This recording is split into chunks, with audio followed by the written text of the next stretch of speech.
called loading the clicker. And what that means is we're going to click and then give food, and then click and then give food. So they start to understand that the click means that a food reward is coming. So that's what's called loading the clicker. And she doesn't know how to take food by hand yet, so we're going to use this bowl. And this bowl is also going to help us with her not being muggy. So we don't want her to be muggy. So especially babies, they're mouthy anyways. So we're going to click, and then we reach into our pouch, pull out some food, and toss it down there. It's really important that you don't reach in before you do the click, because otherwise this becomes the signal, not the click. So I do the same thing, make that noise, reach in my pouch, and then reach in my pouch. I'll do it like a few times like that, and then I'll back off and let her eat it. Let her see that there's food in there. She's like, what that?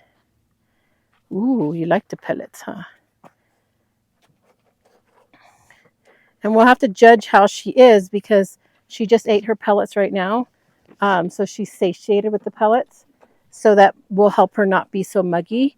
Some horses, if they're really nervous and scared, you might need them to be a little bit hungry and really want the pellets to do this.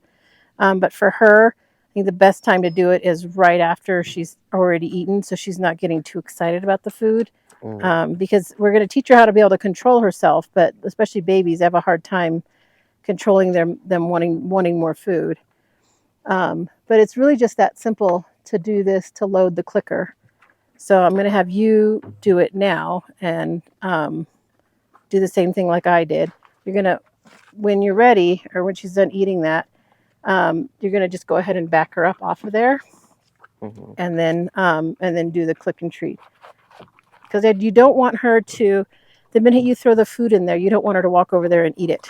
You want her to eat it when you back off and tell her she can eat it. So if she starts coming, just back her up. Back her yeah. up.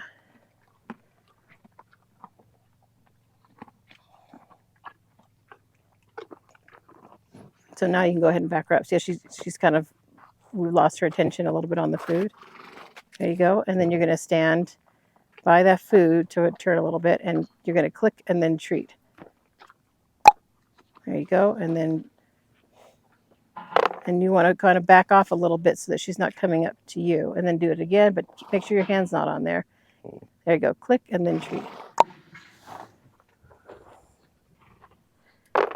And then do it again. So this is just loading the clicker, and that's perfect. Her position is perfect. That's what you want. She's not, and just take a step back so she knows that she can come. So you want to try and preempt that, right? Like she's starting, you can tell she wants to go for the food, then back off and say, yes, go for it, before she starts to go for it, if that makes sense. Yeah, that does. And then the next thing you could do is we're going to teach her to touch the target, and then she gets a click and a treat for that. And she's curious enough that this will work really well. She's like, "What, Dad?" But these sessions, when you're initiating positive reinforcement training, these sessions are like this short. It's just maybe like 5-10 minutes max of initiating it, so they start to understand what that means.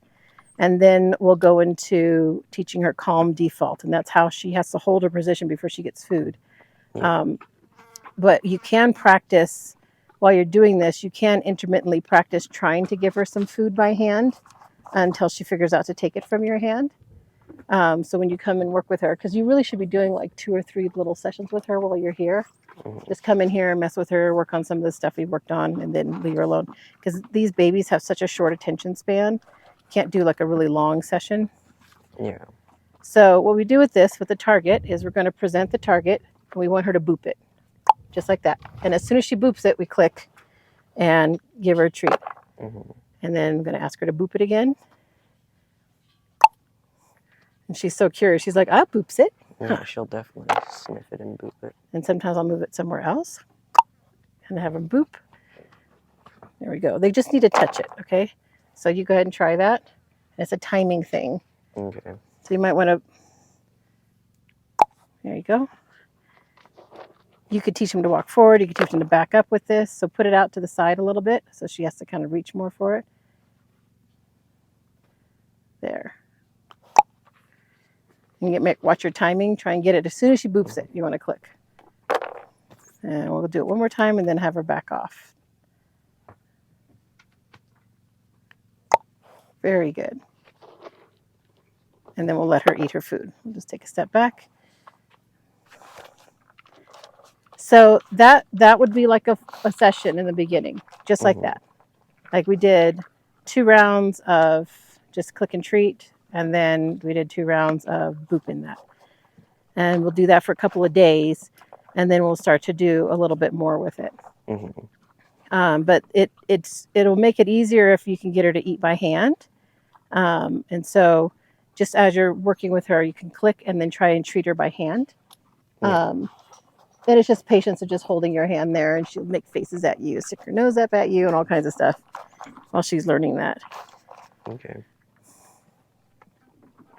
So we'll just let her eat.